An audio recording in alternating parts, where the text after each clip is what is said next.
Utah. This is the Ultimate Final Fantasy Podcast with your hosts, Joseph DeGolier and Caleb Schweiss. This is Ultima Final Fantasy.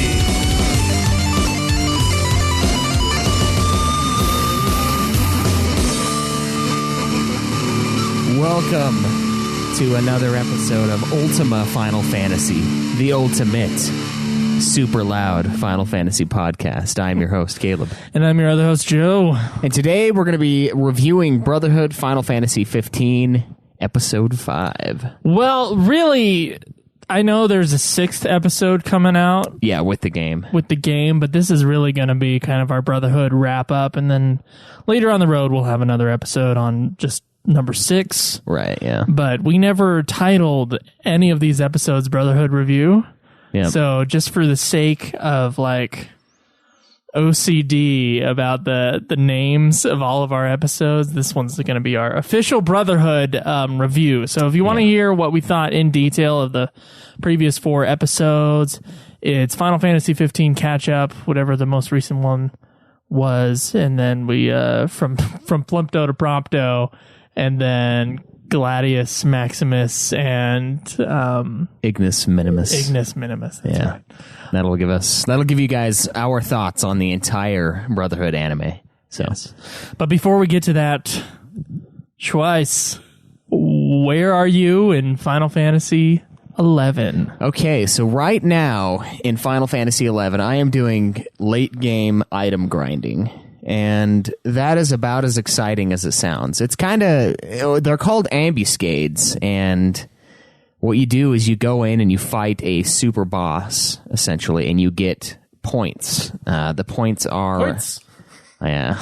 They're, I can't remember what they're called, but no, they're hallmarks. That's right. They're called hallmarks. And a certain number of hallmarks earned over time unlocks an ambuscade voucher, which will give you new equipment. So the last one I did, I finally got my 3rd piece of equipment for this thing, and I believe it was the, I can't remember which part it was, but I did get a bunch of new equipment. It is quite a bit better. It's bringing my stats up by a lot. The problem with this is I'm getting about 100. We're almost done? Isn't that what the real problem is? Well, that's part of the problem, yeah. So I'm doing all of this to just essentially fight the last boss and be done with the game. But so I've got about 600, I believe, ambuscade hallmarks. And to get the ultimate items, the ambuscade voucher body +1, which is like an Uber version of the body equipment, it's 14,500. And you get about 100 every time you beat an easy ambuscade. So that's 145. And with the party I was running with last night, I found some new and very valuable friends in Final Fantasy 11. And the party I was running with last night, for the most part, we were getting them done in about 10 minutes. And when we had one of them bring in an extra friend, it was about 8 minutes. So it was an 8-minute fight to get 100 points.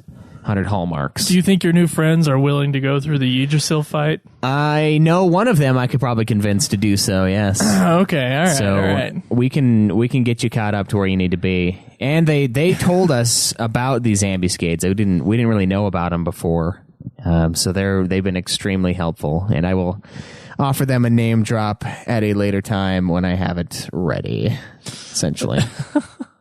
Well, Schweiss, I had some problems this week. First off, the Megadeth concert was canceled. That was number 1 problem of the week, but, that has nothing to do with Final Fantasy except for the fact that, he has not yet completed the next song that he's supposed to work on. Well, yeah. Yeah, I guess he's too busy canceling shows in Salt Lake, but whatever. On top of that, though, I was ready to play Final Fantasy 11 on Friday. I was gearing up for it. I was like, tomorrow, on Thursday, I was saying tomorrow is Final Fantasy Day. But then Thursday was the storm of the century in Utah. We get one about every, 5-6 years or something like that, where it's just like the worst rainstorm ever. And so after many train delays, which I'm going to get into on Nude Clan, I got home and I was informed that the cable was out and that a cable guy wasn't going to come till Saturday to fix it. Okay. And the reason the cable was out was because...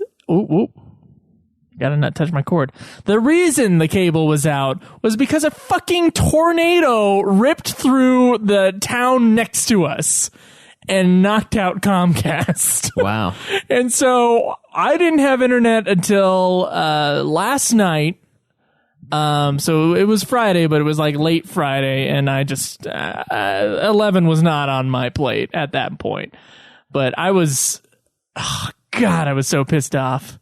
And, yeah, that's why I didn't play 11 with you guys, because a fucking tornado hit Washington Terrace. Yeah, that's not a very common thing for Utah either. That's actually pretty... No, I live in the one area that there's tornadoes in Utah.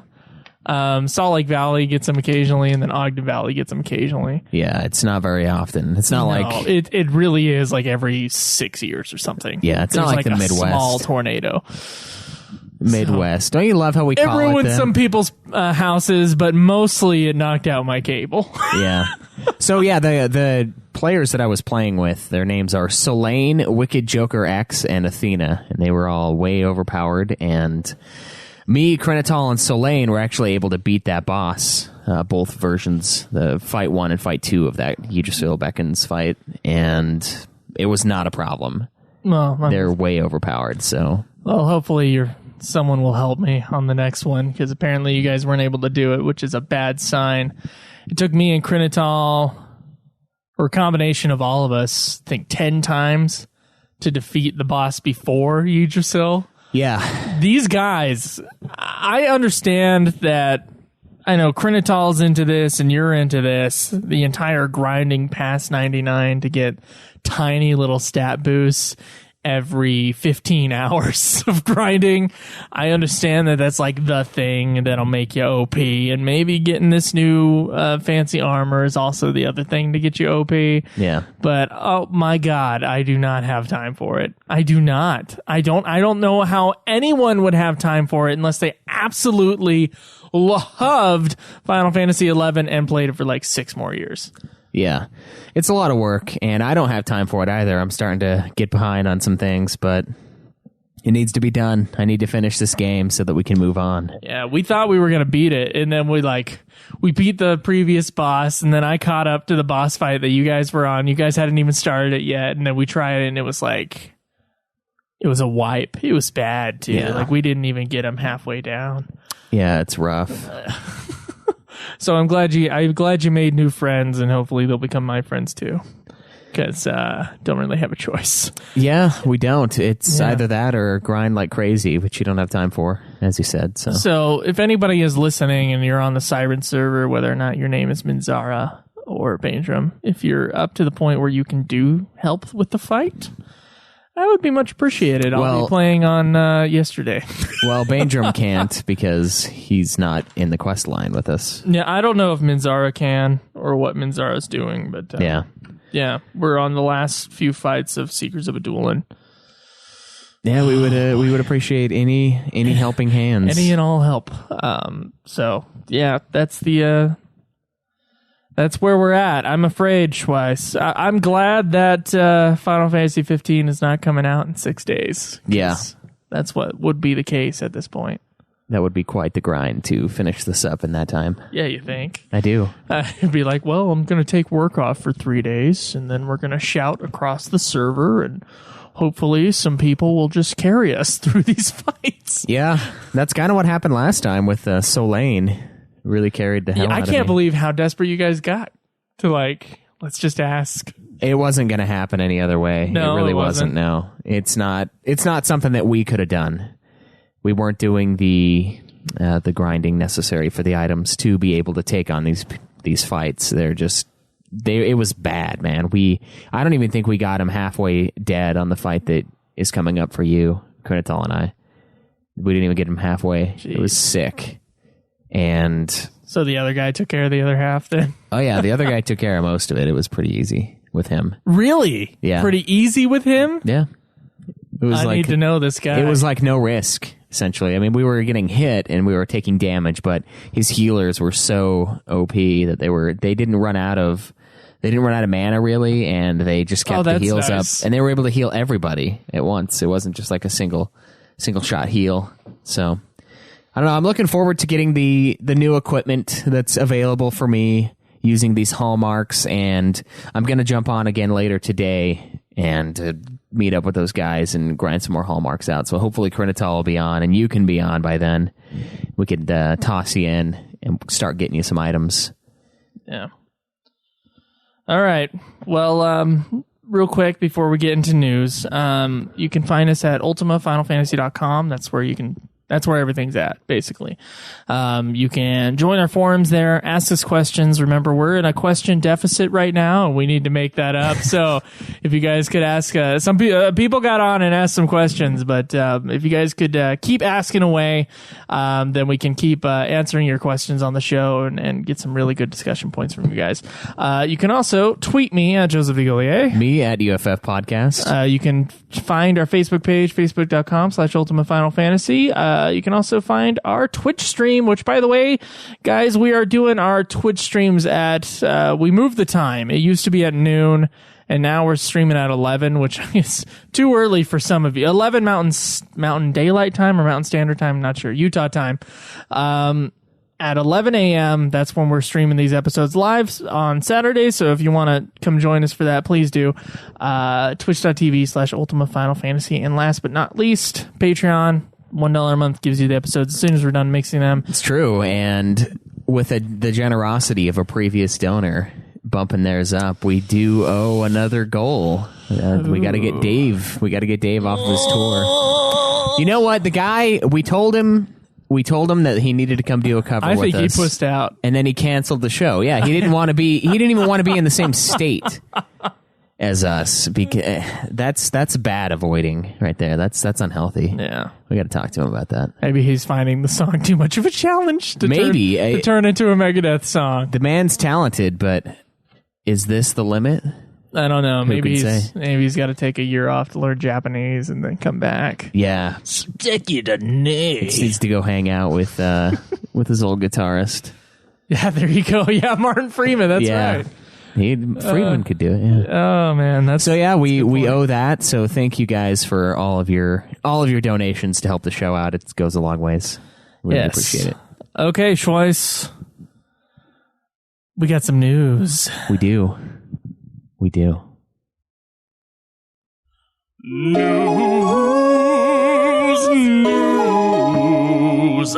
News.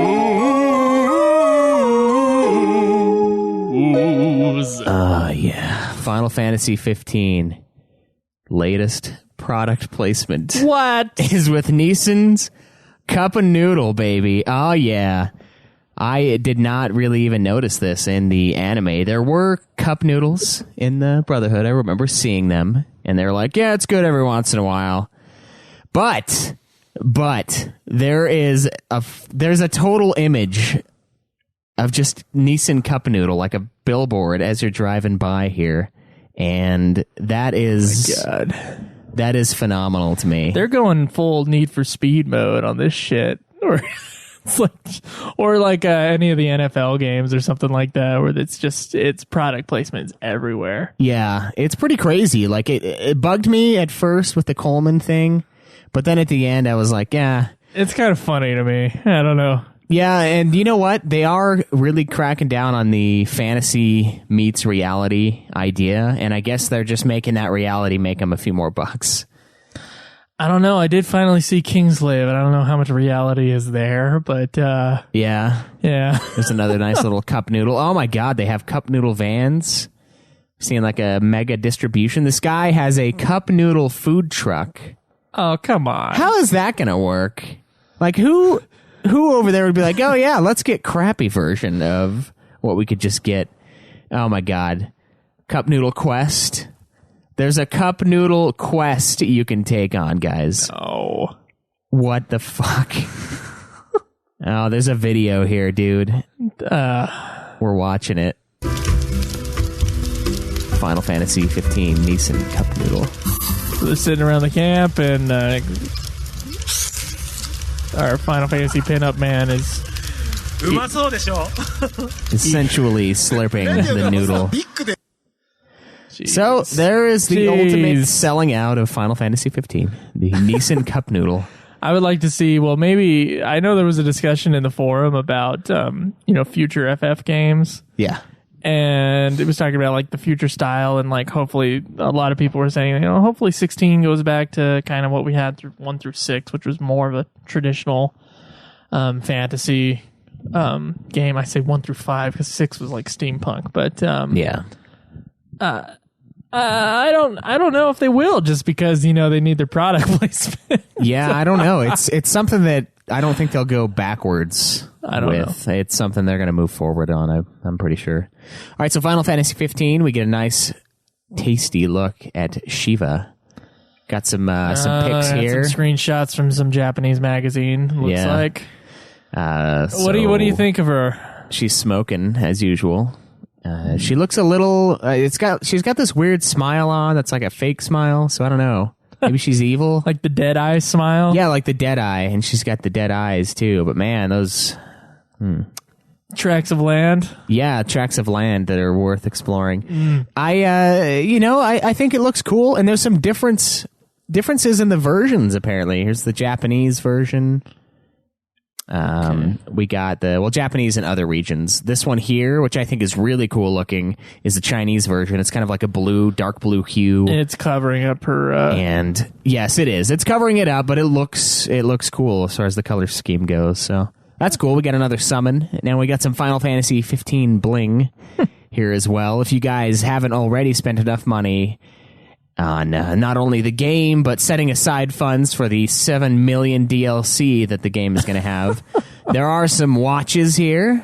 FF15. Oh, wow. If only Cameron were a Final Fantasy fan. Yeah, he would be all up in here. I need that watch. Cameron from Nude Clan, by the way. We've got some a nice little behemoth jacket here, and oh, wow. These are actually pretty cool looking, these two jackets.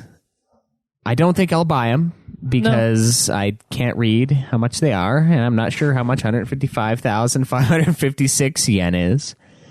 But that's really expensive. That's like $1,500. Got a nice wrist bracelet thing. Got some goods. So yeah, if you guys are interested in that, you can check that out online and see if there's anything you feel like picking up. Now, this part makes me sad. They're doing a special Xbox One custom console that's based on Noctis's main weapon. This, I think, is way cooler than the PS4. Oh, yeah. Special version. This thing looks amazing. And I'm pretty not happy that it's not something that can be sold in stores. Like, you get a drawing for it. Yeah, so it's fans who pre-order the game on Square Enix's official website. You can get a chance to win this custom Final Fantasy 15 model Xbox One made to look like Noctis's engine blade. And it's pretty cool looking. It's got it just looks metallic and awesome. Badass. I wish I cared enough to get an Xbox One, but it's not there. We also have another patch for Final Fantasy 14. We're going to get some gear, some more raids, dungeons, stuff like that. Looks like it's kind of spoiling some stuff for us with characters being alive, but whatever. If you guys want to hear more about that, check it out online. Not going to go into too much detail. There are more Hildebrand quests, some more storyline stuff. Looks like there's a new things for the Grand Company. Oh, that's interesting. Yeah, stuff that I am like brushing up cobwebs in my mind, trying to remember. We'll be back soon enough. Yeah, we'll be there. But if we're able to beat 11, we're looking at probably like April, I think, is what I figured out for 14. So we will be coming back, and that'll be perfect because the next semester, where you will finally graduate, will be at the end of April, and we will have the great summer of 14. Will we, though? No. Yeah, God damn it, don't remind me. I have no idea what I'm going to do when I graduate. I'm just going to have to, find some day job. Get on another degree. Yeah, exactly. Why not? Yeah. So we watched Kingsglaive, and we should have said this in the pre-segment before we start talking about the news. But that's the news this week, guys. Yeah. We watched Kingsglaive twice, and I'm gonna go ahead and say right now that I'm gonna have to watch it again before I give it a full review. Okay. There were things about Kingsglaive when I was watching it that were.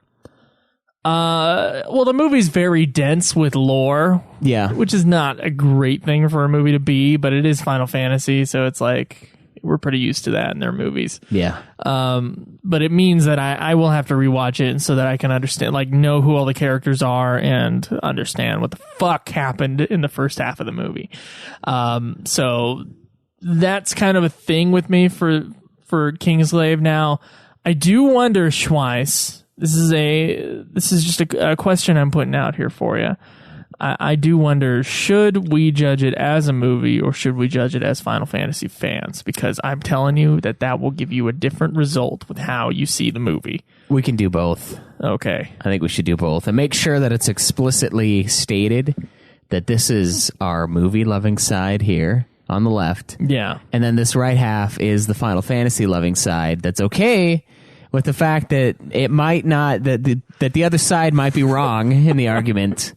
But I don't know. I think it's safe to do that because that's something that we didn't do with the complete version of Advent Children. The complete version of Advent Children is still a piece of shit. It is. But as a fan, I liked Advent Children, not a complete version of Advent Children, because it was still watchable. Yeah. On top of that, and Kingsglaive, I think, is more watchable than the complete edition of Advent Children. Oh, easily, yes. But is it more watchable than Advent Children? I don't know. I don't know. I'll have to watch it again. We can't give that away yet. Yeah. Now, my God, there's some interesting stuff in Kingsglaive that I'm excited to get into. Yeah. But yeah, I do want to say we finally watched it. We did. We're caught up on everything that's out for Final Fantasy 15. We're ready. And I don't want to get your lore shit, because okay. We're about to go into Brotherhood, and I did have a question about one of the videos for Brotherhood this morning, which I won't ask on the show because I don't want to. Okay. And it had something to do with like a little bit of lore that I had missed, because I am not reading up on this game's lore before playing the fucking game. So whatever is out in the media is the only thing that I want to experience. So all you guys that give me shit for not knowing some lore thing about Noctis or Gladiolus's age or some shit, I don't want to hear it. Okay? All right? Okay. I can... I just wanted to say that. And say that, we watched Kingsglaive. Well, now there's even less of an excuse if we mess up on lore. If we mess up on lore from Kingsglaive, yeah. Yeah. Yeah. Well, shit. Do you want to get into Brotherhood Final Fantasy 15? Let's do it.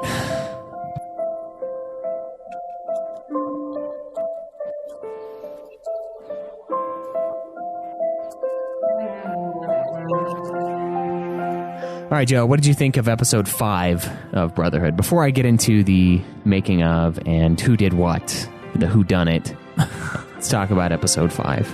Now, I mean, it starts out where, with the fight that we've been seeing hints of with, it looks like Carrie from FF1 versus Noctis. And we get some sweet flashback scene with Noctis as a child. And this demon is disgustingly powerful. Daemon. Yeah. That's right, Daemon. Daemon. Which, by the way, yeah, you know what? I fucking looked it up this morning because I know I've seen daemons in other Final Fantasies. And I was just like, what the fuck is a daemon? Like, is it a demon? Is it a demon and it's just spelled weird? Yeah. Or is it like called daemon and it just means something else? I had no fucking idea. So I looked it up. You know what? It's just an old spelling of demon and it's pronounced demon. Yeah. So I thought it was Daemon, enemy of Nightmon, some shit. Yeah, maybe. But I guess there's no Nightmon, so that's too bad. It's incomplete. Yeah. But yeah, I was I was really fucking pissed off looking at the Daemon. Like, Anyway. So yeah, this basically does revolve around a fight. It's less flashback heavy than the previous 4 episodes. Yeah. And so, keep that in mind. But this is kind of the climax of what we've been seeing from the 4 guys' perspective all the way up to right. Yeah. And I gotta say, I liked it quite a bit. I do think it's probably just because of the drama in this episode. I think it's probably the strongest Brotherhood episode yet.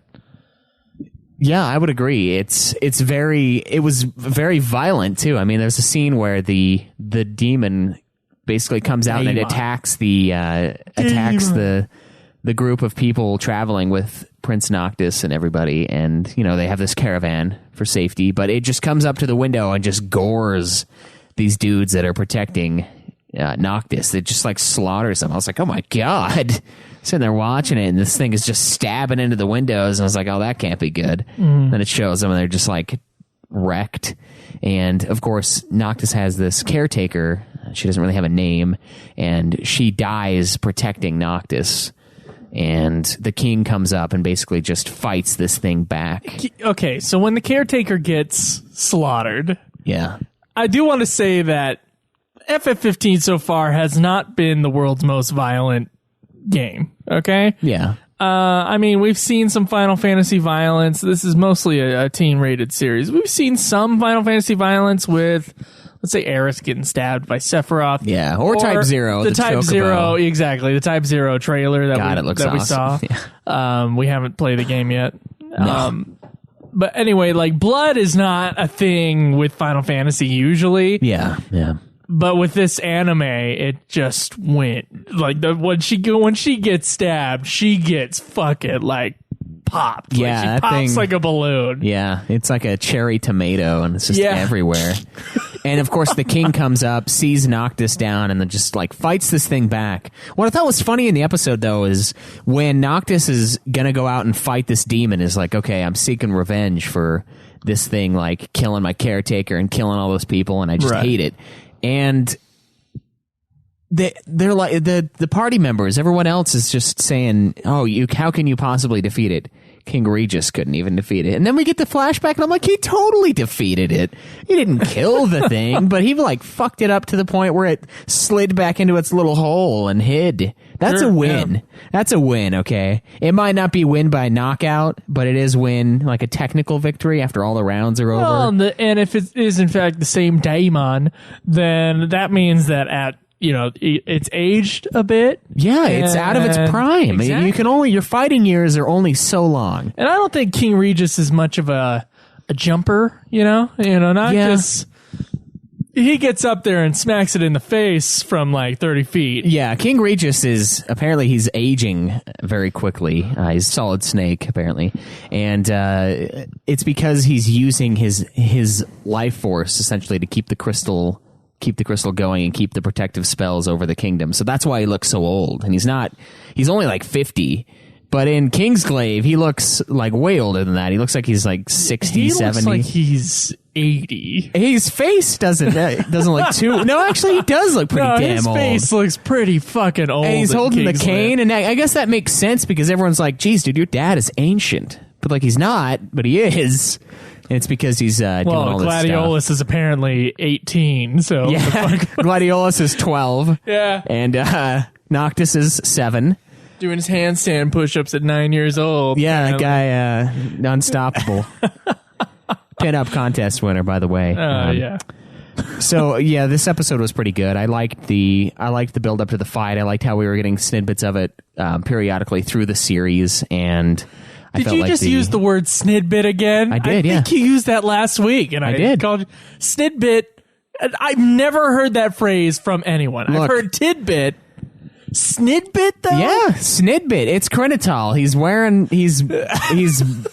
inflicting himself on me. His have a life of a time trying. Yeah, I'm gonna have a life of a time doing this show after spending so much time with that man. Snidbit. I'm looking up what a fucking snidbit is. Anyway, I like the little morsels of this fight that we've been seeing. I like the usage of blood to really accentuate the situation. And I thought this was a nice bow tie to the end of the series, as far as we know. Yeah, I guess there's a bonus episode that's in some versions of the 15 release. Yeah, we'll get that one. But as far as what this thing's purpose is, to get hype built up for the game, I feel like this episode definitely serviced us well. Okay. So Snidbit, according to the Urban Dictionary, is a thing. Is it what I'm using it as? Yeah, it's a little bit of something. All right. But so is a fucking tidbit. It is, I've never heard Snidbit. Snidbit is like tidbit and snippet put together. Yeah, it's like a nice little snip, but a tid at the same time. Fuck, dude. Look, man, Urban Dictionary has my back here. Yeah, Urban Dictionary has anyone's back if they want to submit something. It's true. We're going to put in life of a time. And we'll it's probably already in there. We put it in there once we brought it up. And yeah, it's one of our FF11 players. It's Crenitol. He's been on the show. He has been on the show more than most people. And he said something about one day he's just like, you're gonna have a life of a time with that boss. And me and Baindrum just started like cracking up and just kept, I don't know, we just kept finding ways to say life of a time. Yeah. Like, what the fuck is life of a time? Like, I understand what hell of a time means, but he says you're going to have a life of a time. Well, maybe he's trying to not swear as much. Or the time of your life makes sense, but life of a time? Yeah. God. Just a little snidbit of the life of a time. That's right. No, there you go. It's a little snidbit of our life of a time. God damn it. The Daimon. Yeah. Daimon. The Matt Daimon.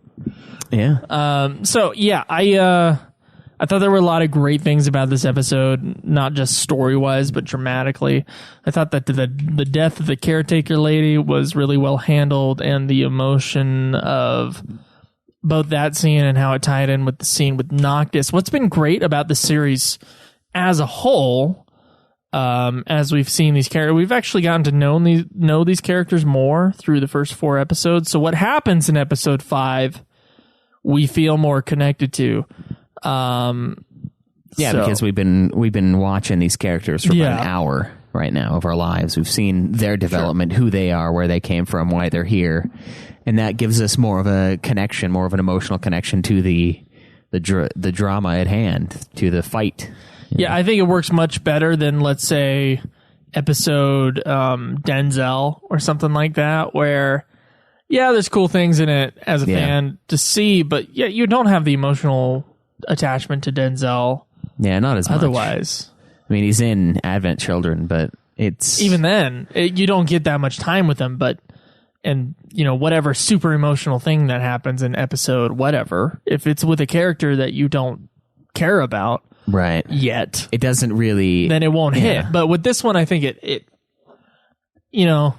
I was in it. I was watching the episode more than just. I was like, oh, what's going on? Yeah, and it nicely segues the feelings between King Regis and his son that carry on through Kingsglaive, where he is the most important thing. I mean, I know that's a common thing with parents, obviously, where their child is their world, basically. But this is where it really sets that in stone, when the caretaker gets gored and he's like, I'm not going to let anybody ever hurt you.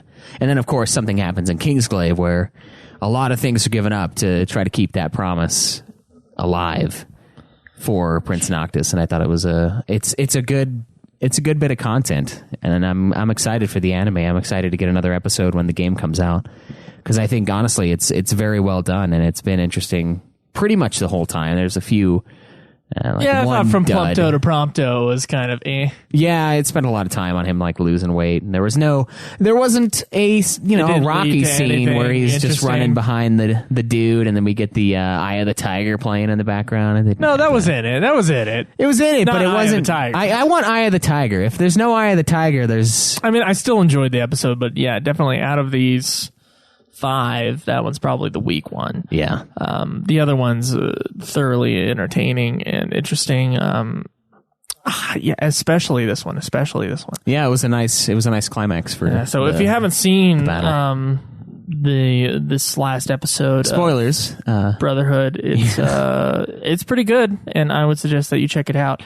The animation, first of all, is really good, which is something that has surprised me. Yeah. Because usually with these things, they're kind of rushed. And like, I mean, I can understand why the animation might not be that great. I don't know how long they've been working on this. But I mean, I thought it was serviceable and it was very good animation in this show, especially with a fight scene between Noctis and the Daemon. Yeah. Which I enjoyed. Yeah, it was pretty good. I didn't have any problems with that. I thought the music was overall pretty solid in the series itself. I didn't have a moment where it was really irritating or anything like that. And it served what its initial purpose was, get everybody pumped for the game. All right.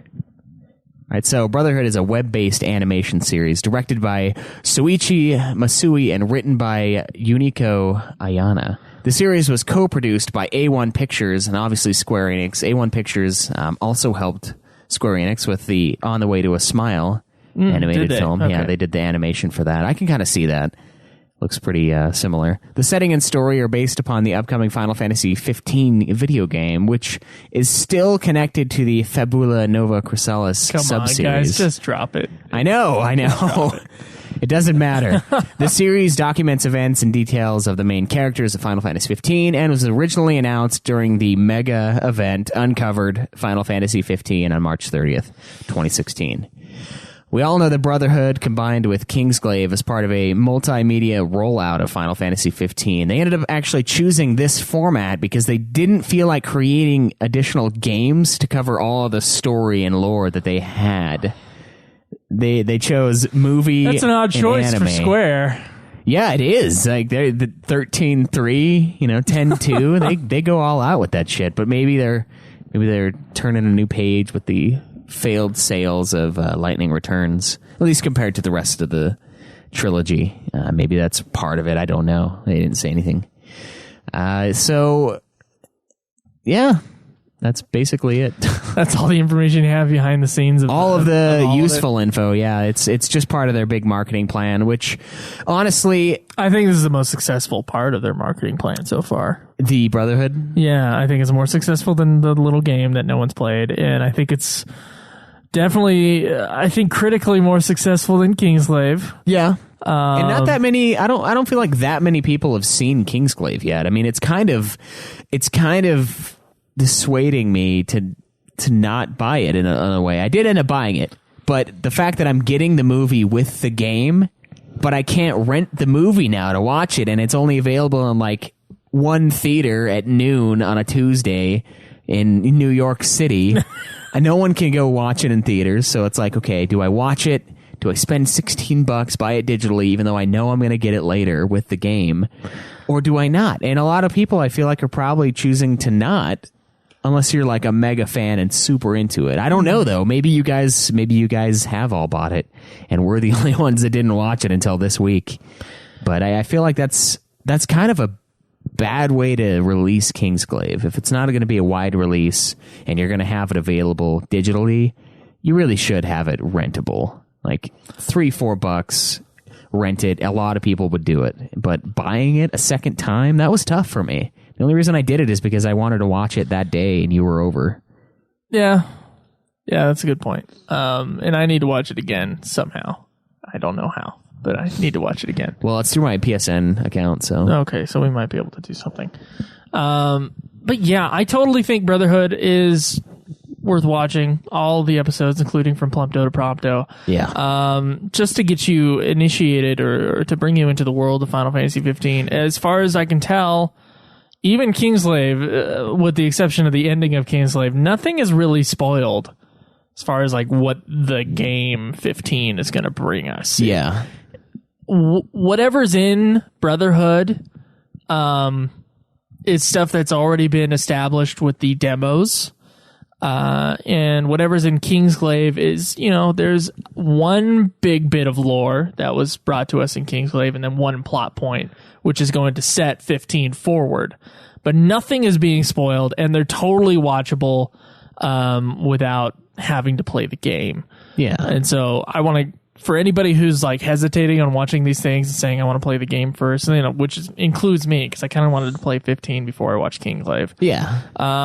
Yeah, Don't worry about it. Just watch it. Yeah, it's set up. It's designed. If you want to see it, go see it. It's designed to be consumed prior or before the game. That's what this whole thing is doing, and it's been pretty well done so far. There haven't really been any spoilers as far as I know. It's just building up the world, getting everybody prepped for 15. And I know there's a lot of people out there, a bunch of our listeners, who don't even want to look at trailers and stuff for 15 because they want it all to be pure. I wouldn't worry about trailers then. I definitely would watch these, though. I would watch Brotherhood and I would watch Kingsglaive and then and try to avoid the trailer still, I guess, if you want. But this is stuff that won't be spoiled in the game, and this will just help prep you for the, I'm sure, mass amount of information that the game will just toss at you as far as lore goes. Well, let us hope. Well, in a way. Yeah. I have mixed feelings on lore, which I'm sure I've gone into on this show before, but if the story is too lore heavy, my eyes will glaze over. If it's just too much, like if they have to go into the history of every little thing, then it's just going to be too much. Well, and I feel like the MMO team those are the guys that end up doing this the most. Yeah, exactly. And getting through the expansions for Final Fantasy 11, I wanted more story at the end of FF11. I was like, geez, give me some story. And now there's way too much. And now it's like they instead of doing a story that's like an emotional arc, which they have some of that in some of the expansions of 11. Yeah. It's like, okay, here's the arc, you think, and it really just becomes a series of quests about lore. Yeah. Until, some big baddie is like, oh, this one big baddie has awoken, and then you got to go kill it. Right. Same thing with 14. Which sounds like the plot to every fucking mid-range RPG on the fucking planet. So I would rather have like a good overarching story. Like 7, I know there's tons of lore about 7, but it's really not a lore-heavy game. They don't go into... Oh, am I still here? Yeah, you're fine. They don't go into like every little detail about every little object in Final Fantasy VII, which I'm sure some fans would like, but I think from a storytelling perspective, I think it's too much. Now, we don't have that with this cartoon. We have that a tiny bit with Kingsglaive, where it's like, it might be a bit too much, and we'll get into that when we do the review. But so far, I just hope that there's plenty of lore, but it's stuff that you can just explore more, as opposed to it's the thing that the game makes you go into. Right. So you don't want it to be handled like 13 necessarily.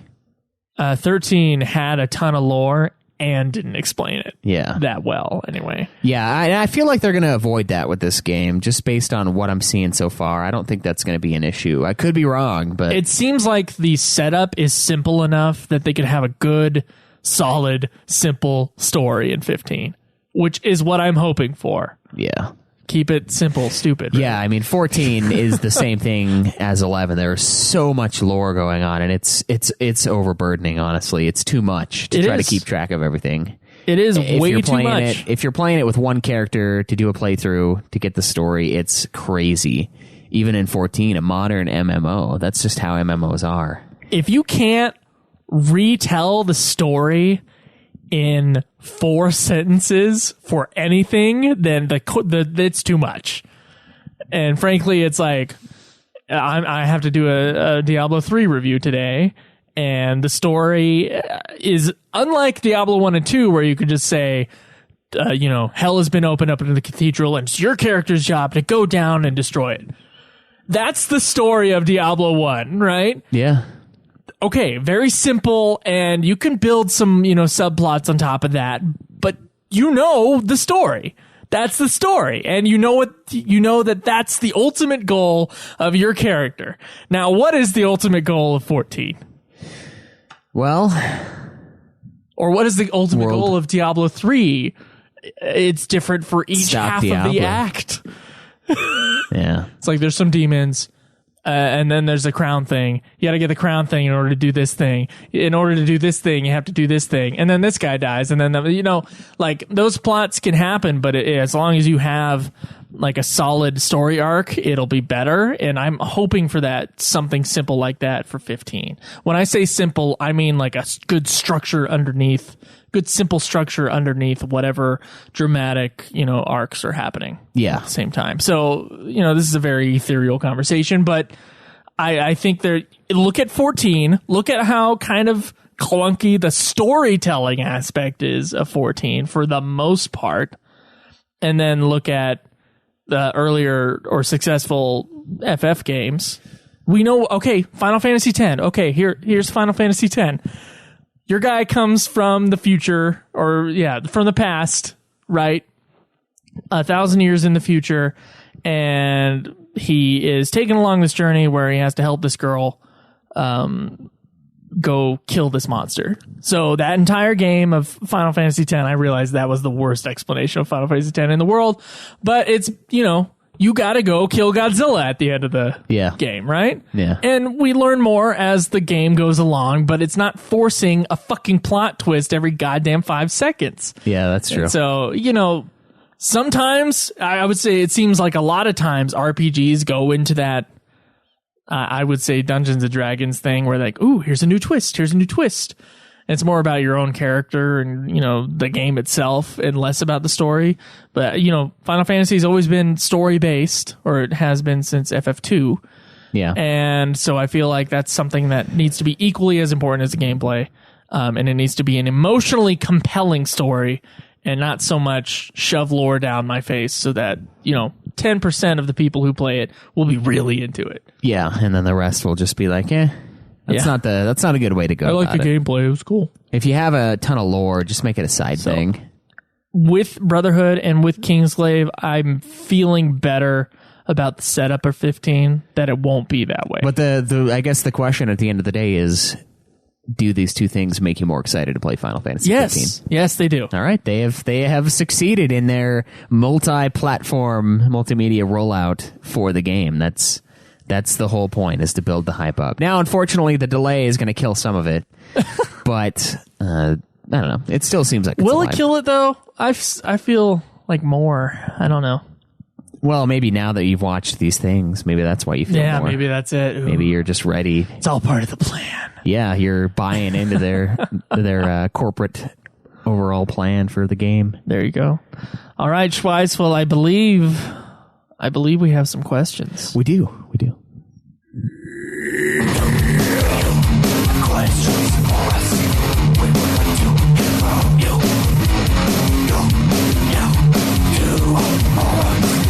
Contact us on Twitter. Get on and ask your questions. We'll answer them. This is the question segment. Ask and you will receive. All right, Schweiss. What is our first question? Well, that's a great question. This one's kind of actually disappointing to me. Thoughts on GameStop having exclusive deals for Final Fantasy 15? I'm not going to use the actual word there because it's bullshit. Shinru asks, I will start this off by saying that I miss the days of buying a game and it's the same version in every story. Want to buy FF7 at Walmart, Funko Land, where the fuck that is, Comp USA? What decade are you from? Or anywhere else, no problem. It's the same game. Now we have exclusive deals. Best Buy gets a version with a special DLC if you pre-order. GameStop does too. Amazon and a bunch of other stores. For FF15, GameStop managed to get exclusive deals for pre-orders at GameStop. You get the King's Tale game for PS4 and Xbox One. Okay. If you pre-order, and it's a canon story, and the only way you get it is if you pre-order.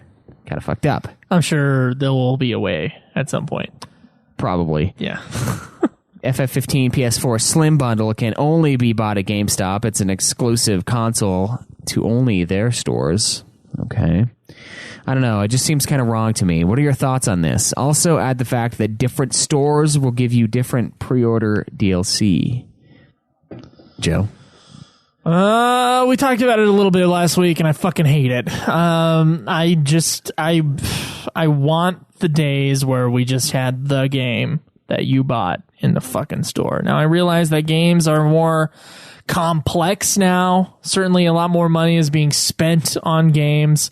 So the idea of getting a few more sales in a certain market, it helps them out. But games are selling better than ever, so it's not like they're gonna get.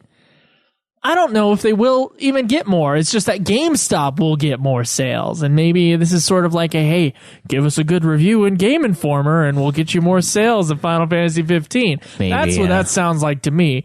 And of course, unlike in movies, reviews matter for games. And when a game is well reviewed, touching that thing. People go to check it out. What thing? Now, no, I fucking hate it. I just wish the game was like what it was. Now I get to live with, updates on games, which is something I'm kind of like iffy about. And I have been since the PS3, since they started really doing that, where like you buy a game and then there's an update for that game for your system, which honestly is a good thing, but then it leads to DLCs, and I find those things to be, kind of a waste of money.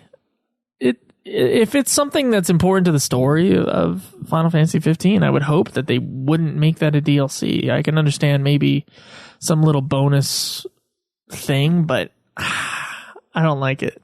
Yeah. I don't like it. I wouldn't mind if they had some sort of exclusive artwork or something like that. Like, hey, you order it at GameStop, you get this, this little cardboard piece.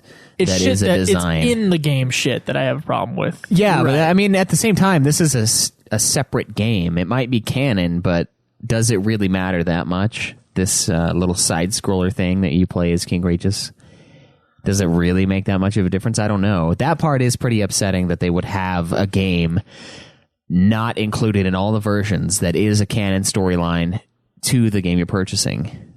That part sucks, but I honestly wouldn't mind if they had, like, oh, come get it here and we'll give you a sweet poster for Kingsglaive or for Final Fantasy 15. Yeah, I got a controller decal stickers for the Walmart version of Doom. Yeah.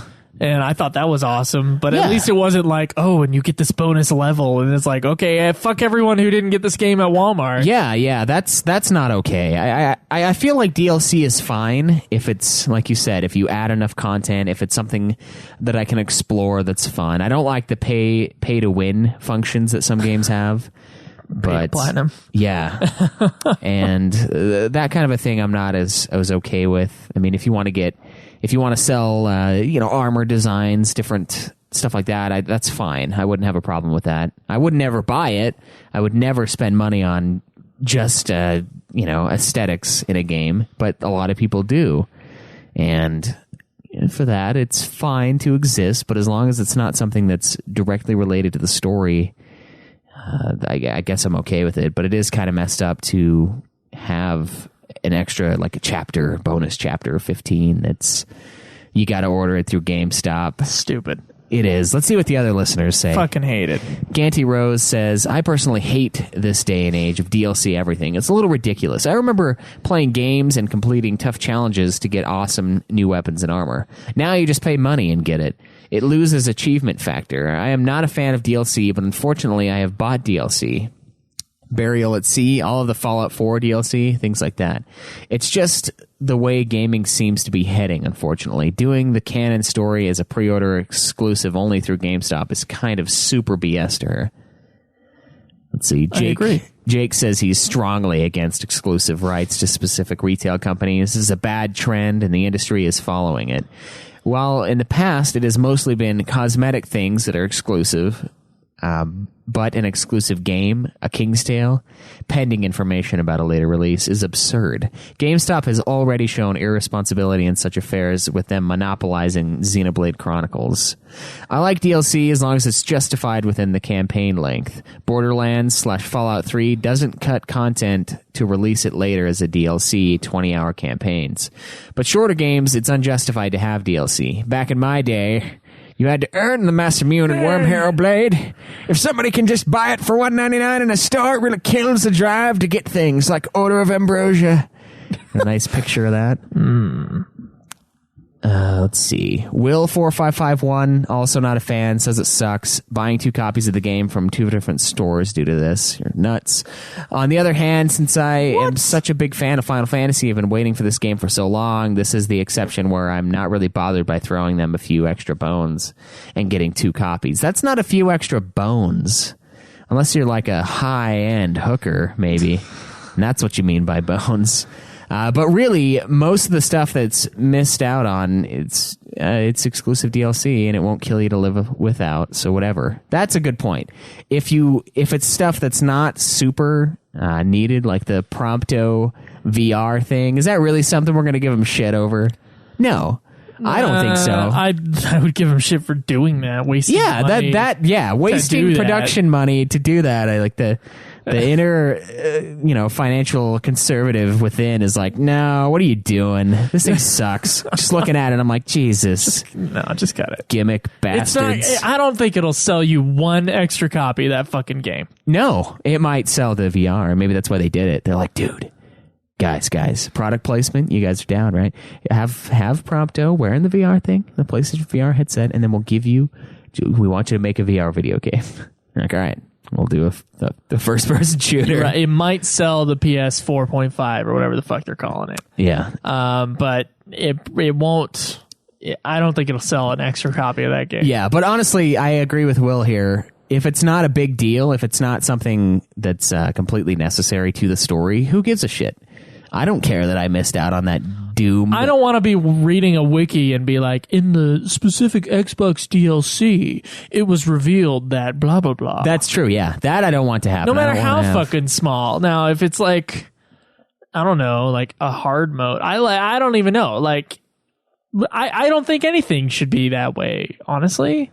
Yeah. They should just release the game, and in a year, if they decided to add a DLC to it that we can buy separately, I would be less pissed off. I don't mind extra content. But exclusivity with GameStop is bullshit. That is bullshit, yeah. I agree. But if it's something that you don't care about, then it doesn't matter. Like, do I really care about not being able to play that? I will never buy a DLC for any of these. Yeah? Never. Well, there you go. You don't care then. So... Doesn't make a difference. Yeah, whatever. All right, Skull Hottie says it's up to them who they sell exclusively with. They could have been the only ones to give them good offers for all we know. But having so many different versions of getting the game is a bit ridiculous. Craig says these things are never permanently exclusive. Look at Batman Arkham City, for example. It had skins exclusive for certain stores, but you got all of it eventually with the season pass. It's paying more, but okay. I have no doubt that the Kingsglaive game will be on PlayStation Network Store at most 2 months later. So it's not really a big deal to him. The gaming industry is sadly one that relies on DLC to make money beyond the game's release. My favorite example, and the best DLC, would have to be Witcher 3. Its free discs, then massive 10 to 20 hour expansions is what I believe to be the best way to do DLC. And Felicia is not a fan of it either. I see that. Yep. And Joe isn't either. Oh, yeah. Because you commented on the site. Yeah. So cool. Thanks for your thoughts on that, guys. Got another one here from Felicia Nomiko. She asks, what kind of stories, settings, or worlds would you guys like to see in the Final Fantasy games going forward? She would personally like to see more Magitech designs, things that aren't necessarily in the same vein as our own technological development. Cars are cool and all, but I would like to see something new. There are so many other ways tech can develop, and I would think Magitech would have a very different tech tree. Final Fantasy VI was really interesting, and I would like to see more inventiveness like this in my FF worlds. I'd love to see what Magic would do to steampunk or cyberpunk or space travel. So she's into... Oh, fuck! God, I'm going to have to get a new fucking cord. It's not on. Hello. There.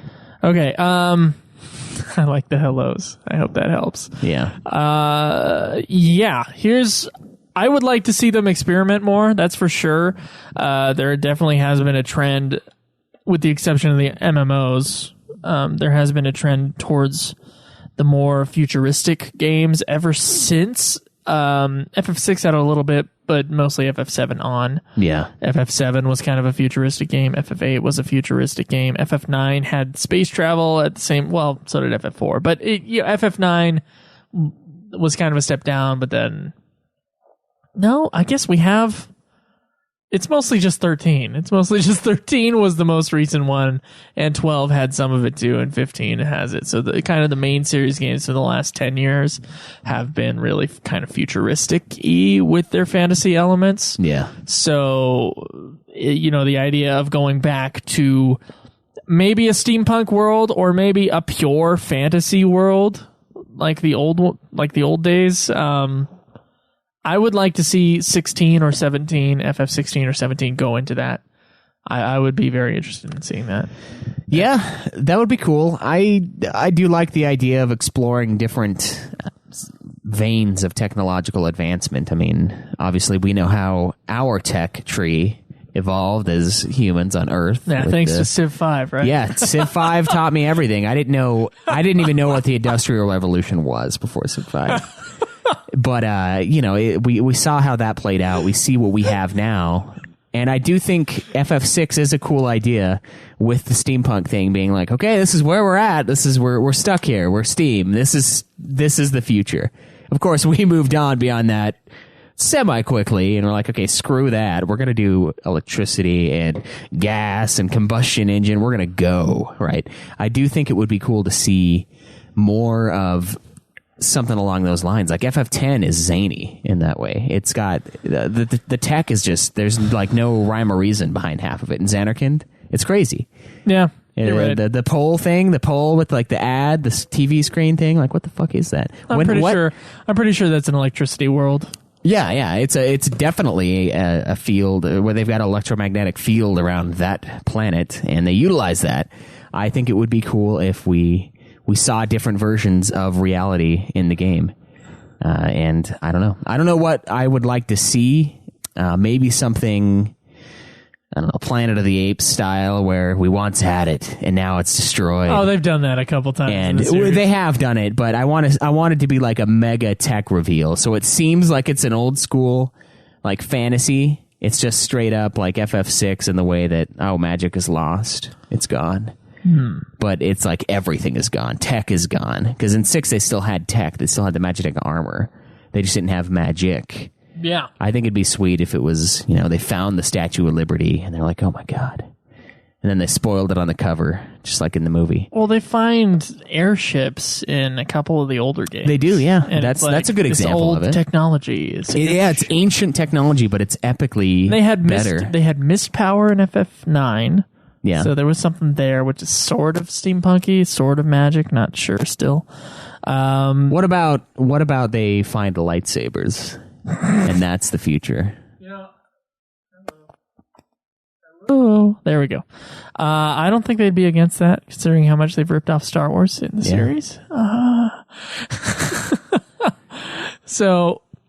Yeah, I would like to see some variety. We've definitely seen a lot of the futuristic stuff, and I'm excited to get into it with 15. Yeah. But regardless of that, I'm sure they'll mix it up at some point. Or they just take magic out completely.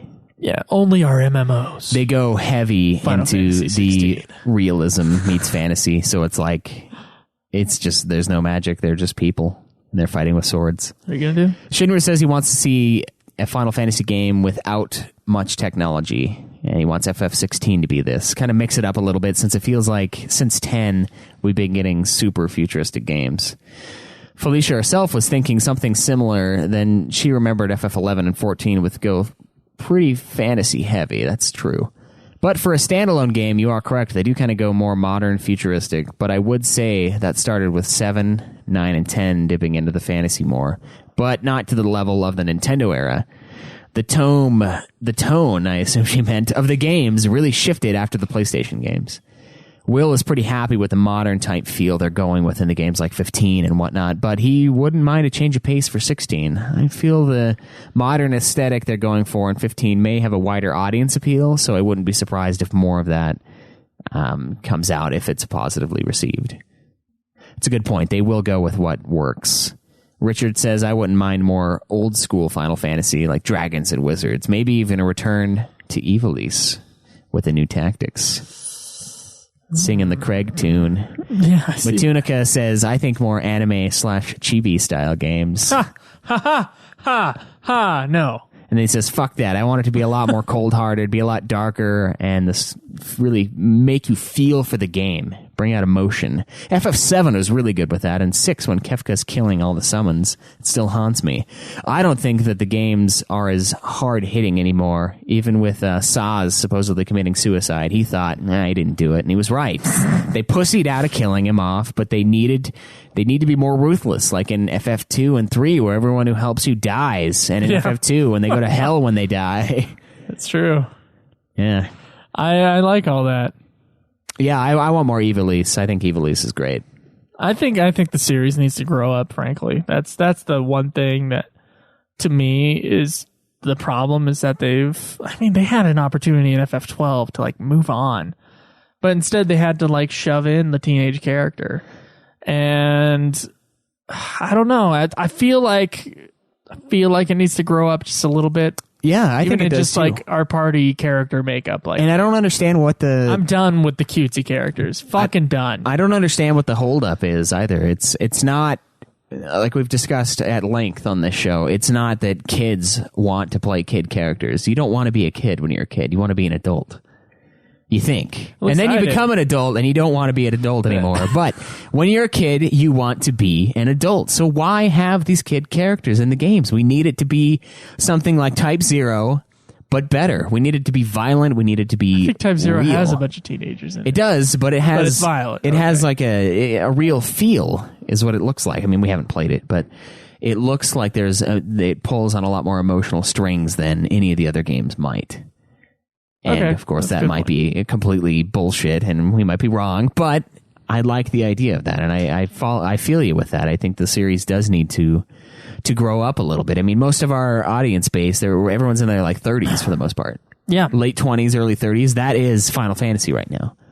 We don't need it to be rated teen. It's fine if it is, but it doesn't need to be, like, teen, almost E, as far as a Final Fantasy game goes. Like, it's like, come on.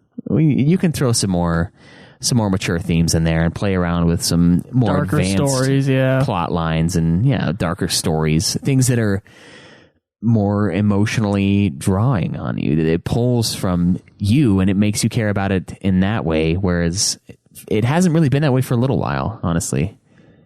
They have moments. They have moments in all the games that are dark. They do. Or I just, it would add more weight to the series. It wouldn't feel like this. I don't know. They would never put World of Final Fantasy out if that was in fact the direction they were thinking about going. Yeah, no, it's true. All right, so we got another one here from Richard. It's titled Original Final Fantasy III for the NES. I don't know if it's been discussed before, but are there any plans for the host to try the NES version of Final Fantasy III? The game was never released in the US, and I believe it was only available to the States as a fan-translated ROM on the internet somewhere.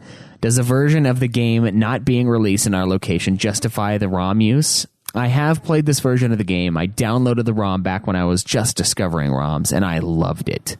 It's the only original numbered Final Fantasy that hasn't been covered on the show. Doesn't that bother the OCD or completionist in you? Or does the DS remake count as good enough? All right, so here... Okay, that's not true. First off, we never played the original version of FF1. You played the port, which was still an update from the original version of FF1, so that is not true. Same with FF2. We played the PlayStation versions, which are not the direct NES versions of the game. They're not. When you hit something, if you're targeting something and it dies, you don't miss it in thin air like you do in the old versions. It's true. So that's not entirely true. If we were to do the original versions of every single one and then do the update versions of every single one, we would, I think my calculation was like, we'd be on like FF8 right now. And we'd be wanting to kill ourselves. Yeah, it's not going to happen. I do like the idea that we can play FF3. And as far as pirating it, I know we've gone on at length about that not being okay, but they did never release the game here. I don't care about pirating a game that they never localized. I think that's, you know what? It's the company chose not to make money here. Yeah. It's not on it. It's not doing anything because you're not in their sale area. You're not taking money from possible sales. from them, so fuck it. I don't mind, playing the original FF3. Well, especially because we already bought FF3. It's not a big deal. Yeah, I bought it on the DS, so fuck it. Yeah, and we're not gonna play this version of the game. It's not gonna happen. Not for the show, at least. We might play it as a for fun thing, and it doesn't really bother the OCD completionist in me because this is the version of the game I had. This is the one that was available to me, and that's the one I played. I don't really like the style of that version of FF3, but it's already too late. We already went through, we played it, and I would love to play the original because it looks better, but it wasn't available. So let's see what Shinru says. He says he loves the original version of FF3 on the NES. It's one of the best looking NES games, but the hosts have already said they won't be playing it. The DS version remake is the only one they played, and they will play for the show. And Matunica says we're anti-piracy. He talked about it at length. He's currently playing through the series, and he's on FF3 at the moment. He did put the NES version on his PSP, but honestly, it was too much of a step back for him. Just unequipping armor took forever. So I switched to the DS version, and it's a very good game. Not as good as FF2 for him, but he did play the PSP version of FF2, which fixes a lot of its issues, and unlike the hosts, I did the additional story part to FF2 Soul of Rebirth, so I can claim HOG for that. I did post a review for it on the old forums, but that is now lost to the sands of time. Yeah, we didn't have that DLC or add-on for Final Fantasy II, or else I probably would have done it. All right. So, Schweiss, we're about to wrap up the show. We do have an iTunes. We do. We have another question that was sent in on Skype. I don't know if you want to do that this week. Or let's save it till next week. We have another voice question from Shinru. So, all right. Well, we'll do a voice episode next week. Sweet. You guys will get to hear someone else or besides next time we Joe and questions. Let's do an iTunes review. Fine.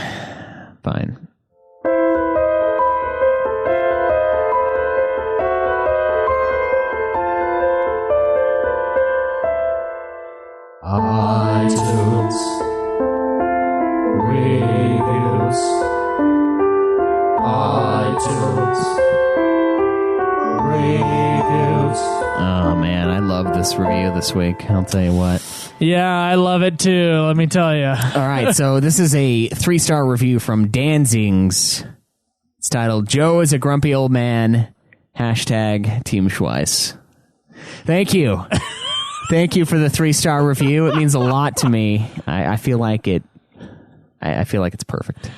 It's a little brutal, but it showed. You know what? It's funny because it showed me when I looked at it on Podbay, which is something that pulls from iTunes, right? Right. It's a little app, website sort of deal, and it had it as a 1-star, and I was like, "Oh, dude, that is evil." But it's a 3 in iTunes. I'm wondering what I said that was so old manish, like grumpy old man. Is it because I don't like the fucking trailer for World of Final Fantasy and I think it's crappy? Yeah, I'm not going to apologize for that. I think it's a terrible fucking trailer. Well, that's fine. I mean, it's just, it's your fault. We got a 3-star review, and if you can live with that, it's cool. Yeah, I can live with that one.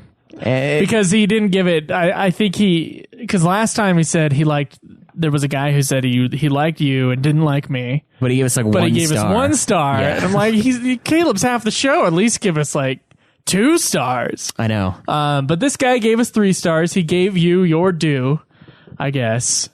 So you're worth 2.5 of the 5 stars, and I guess half a star. Maybe our sound quality is pretty awesome. So maybe you get a half star for that. Yeah. I do wonder, is it because of my opinions that I'm so hated, Schweiss? I don't know. Because I feel like sometimes you have harsher opinions. Or maybe people don't go back and hear when you were a jaded piece of shit on this show and we switched roles. Maybe people just aren't listening to the old episodes. There were some episodes that I was pretty pissy about certain things. Well, no, it's before we got to certain games, you would rail on a certain game. Which one? I think it was... Oh fuck! It was just newer games. I can't remember, but we would talk about games that you hadn't played in 10. Neither of us had played in forever. Yeah, and then we would argue about those things. But then when we finally got to the game, we would have a different opinion on the game. Yeah, and so that's how it was. Thus negating all the previous opinions of all the previous podcasts.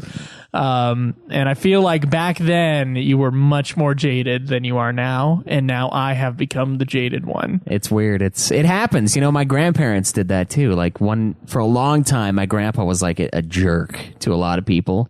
And then in the end, like he started to like soften up and like he was really nice. And my grandma became like the psychopath, and she has dementia, so it was bad. So like, there's a yin and yang here. There has to be a balance. There has to be. And now you're the negative guy. Now I'm so when we finally built up a pretty large listener base, now I'm the guy who's the dick. And so now I'm the hated guy. Well, I think the truth of it is it's always been that way, but it hasn't always been that way on the show. Oh, okay. So now real life and show are like melding as one.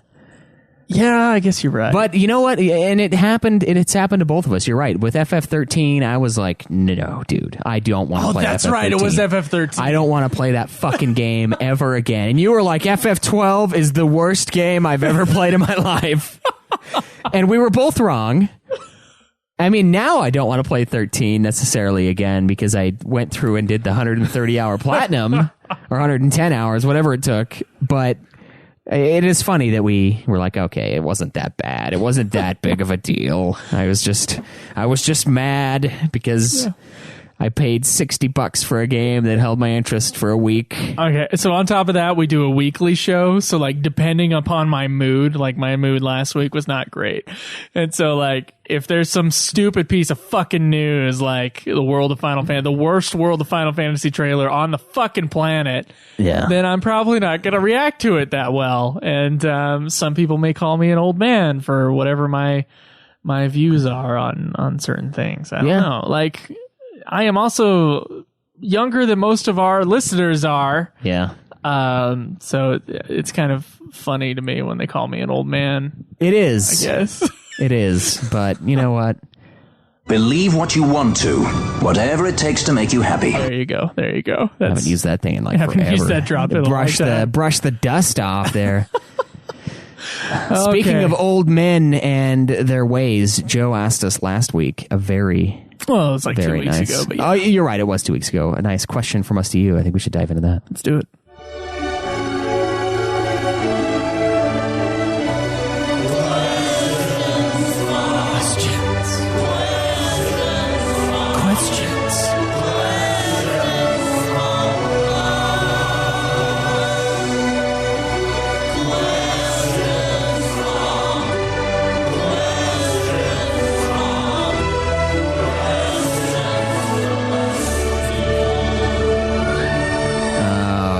So last week we asked, what did you think of Brotherhood Final Fantasy 15?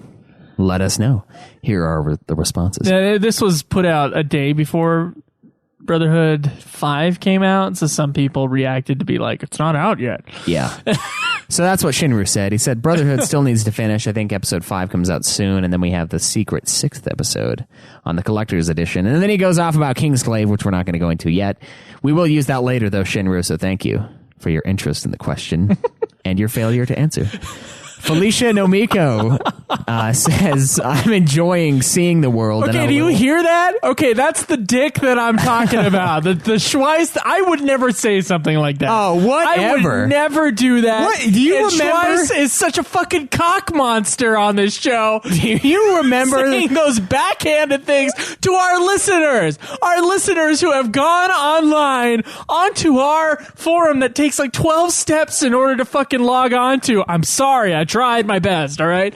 And they asked a question, and they want to talk to us, and then look at what you've done. And Shinru, by the way, gives us news every single fucking week, and look at how you just reacted to that question. You know what? Without Krenital, we wouldn't be beating Final Fantasy 11, and You're you right. went off about him the other day with the freaking hentai thing or hentai. That was not him. It was him, But, and it was him in art.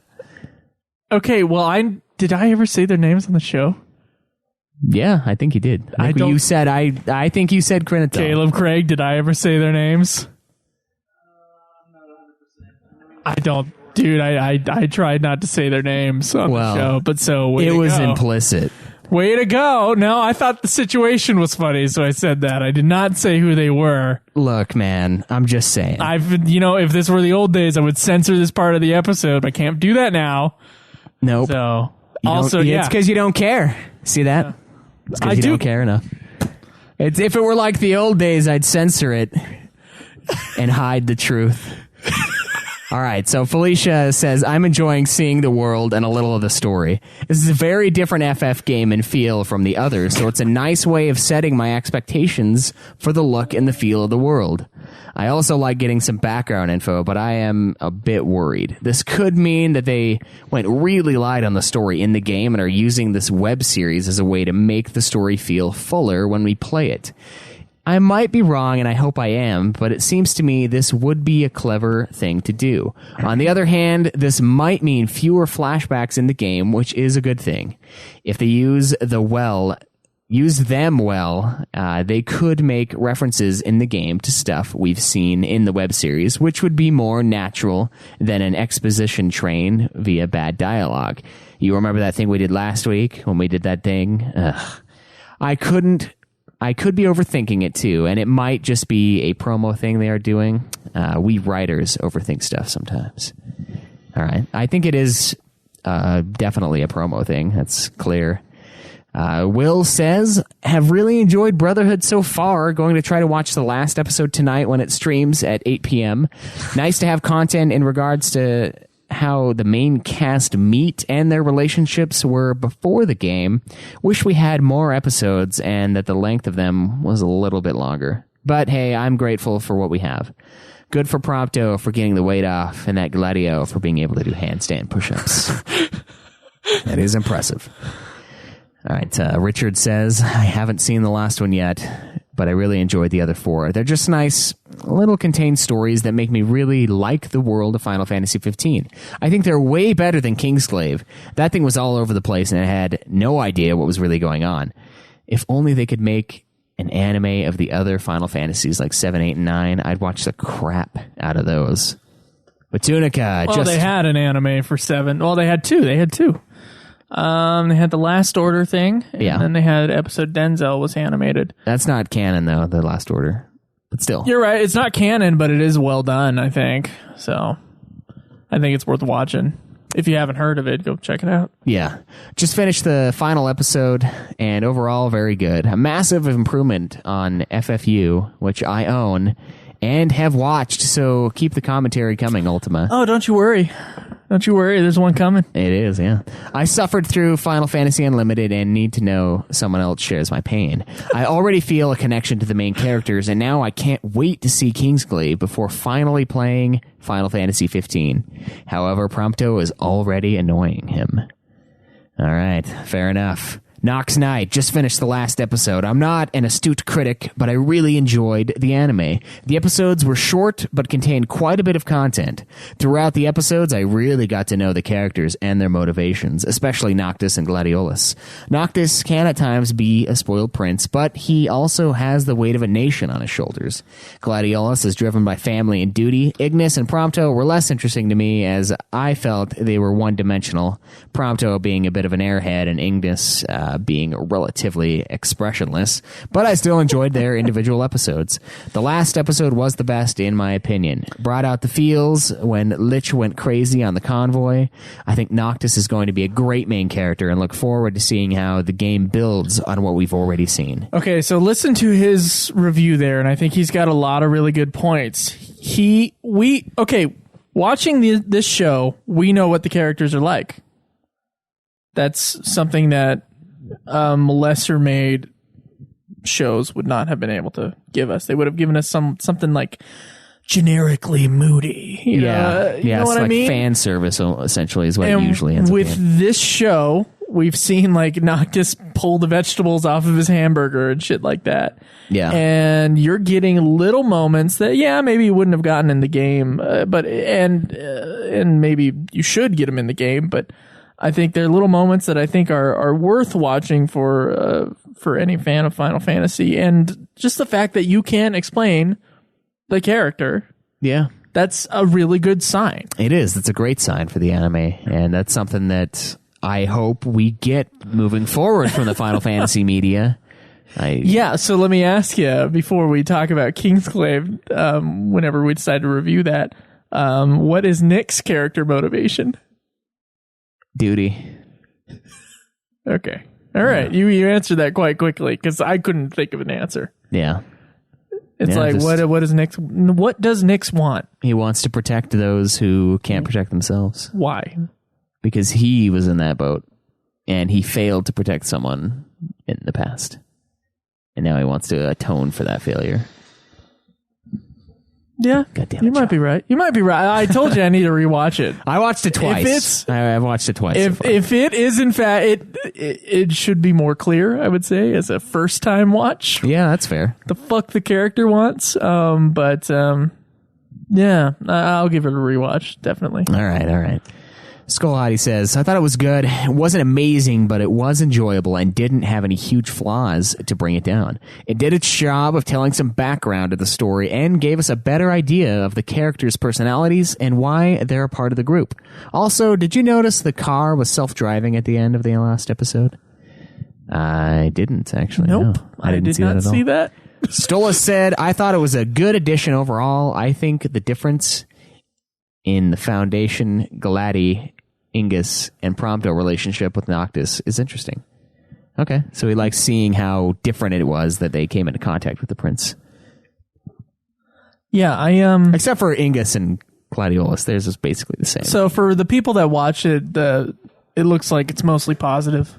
Yeah, at least for our listener base that got back to us about. Yeah, and Square Enix said they were surprised at how well received it's been, at least as far as like how many people have seen it. It's exceeded their expectations, which I'm sure they were probably like, "Oh God, this is something that we're gonna make, and we're never gonna make anything on it because unless we sell like copies later, like a compilation of it, it's just gonna be this YouTube thing." Look, so. I am. I don't know. I know what our next contest should be. Yeah. But oh fuck, I'm gonna have to talk to you about that. All right, stay tuned, guys. I think I know what our next question from us to you is going to be. Oh, yeah? You got one? Yeah, I got one. All right, fine. What is it? What do you think of Kingsglaive? I was going to ask that. It was my week for it. No, I know. I was reading your mind before you said it. Oh, wow. Yeah. What am I thinking now? I don't know. You want to suck my dick? No, it was something really gay, though. It wasn't with me. I was thinking two-way you and Craig since you got here early. All right. All right. So, yeah, guys, let us know. What do you think of Kingsglaive Final Fantasy 15? Please, a full detailed review. Yeah, this is a full review. All out. This is your chance to spoil the shit out of it. I know there's a Kingsglaive thread that I've avoided like the plague. Yeah, I've avoided it too. But I never read a single thing in that thread. Yeah, and now it is time to really come out of the woodwork and let us know what you guys think of the latest Final Fantasy movie. Oh my God. Like, I don't know. Do you think we'll get another one at some point, maybe? Maybe like Final Fantasy 20? Yeah, we might. I could see another Final Fantasy coming out, but I think it's going to be something along those lines. They're never going to go Spirits Within mode, where it's just... Oh, where they spent $160 million or whatever, some sick amount of money on the movie? Yeah, that's never going to happen, for one. And for two, it's going to be something that's a supplemental sort of material to a game. Yeah. Maybe not in the way they're doing it this time to build hype, which I think is a great idea. But it could be something that comes out later, like Advent Children. I could see that happening again. Okay. For, I don't know, whatever the next big-ass Final Fantasy game is that's like, oh, God, this thing is amazing. We will probably have it. Okay. I'm excited to watch Kingsglaive again and talk about it. Yeah. Because... It did make a little bit more sense the second time through. Okay. But I was like really, really trying to pay attention the first time. Okay. Yeah, there's some... There's some things. Some things where I was like, what? Wait, what's going on? Who's that? What? What are they doing? And I just felt like I felt like a 55-year-old woman in a Jesus, in a Godzilla movie. Yeah. God. That was the worst. The worst. Who is that? Where's the monster? Why hasn't the monster come out yet, Larry? Oh God, lady.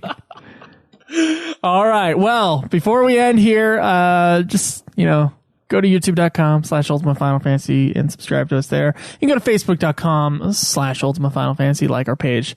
Twitch.tv/Ultimate Final Fantasy, where we're streaming our episodes live. Oh, yeah. At 11 a.m. Utah time. So figure out what that is and come join us if you're awake Saturday mornings. Yes. You can also go to our website, ultimatefinalfantasy.com. Please join our forums and ask some questions. Once again, we're in a question deficit. So, by the way, not only are we asking for your reviews of Kingsglaive, we're also asking for your Kingsglaive specific questions. Yeah. So get on and ask as many questions as you possibly had that you're interested in us talking about. Yeah, go for it. We've sometimes missed things that people wanted us to talk about because they didn't ask. Yeah. And, we try to keep our story stuff. I mean, ever since we did our FF9 episode, we try to keep our story stuff kind of brief. Yeah. And kind of overarching, and then we can talk about little details in between. But if there is something that you want discussed specifically about Kingsglaive, ask us this week. And by the way, thank you to our Patreon supporters. If you want to support us there, just go to patreon.com and search Ultimate Final Fantasy. Yeah, another great way to support the show is going to our website and clicking through the Amazon link. If you guys use that, you can favorite that page. And anything you buy through there, we get a small kickback. And that adds up after a while. Yeah, and it doesn't cost you anything. Not a cent. So that's another good way to do it. And please, guys, use our phone line. We had a question on the phone line this week, but we're going to save it. We're going to have a nice kickback, relax episode next time where everyone else is talking and we're just chilling. Sure, yeah, let's do that. So that number great. is 385-204-3921. It's 385-204-3921. Leave your intros, questions, whatever. All right, well, we will see you guys next week. Yes. Enjoy the Kingsglaive grind. This has been another production of Ultima Final Fantasy, the Ultimate Final Fantasy Podcast. The show was produced by Joseph DeGolier and Caleb Schweiss, with music and editing by Joseph DeGolier, parodies and clips from their respective authors, of course. You can get all of our episodes as well as our Let's Plays at ultimafinalfantasy.com. You can also contact us on Twitter at UFF Podcast, as well as our contact page on our website. Be sure to subscribe and review our podcast. Your reviews may get read on the show, and look forward to the next episode of Ultima Final Fantasy, the Ultimate Final Fantasy Podcast.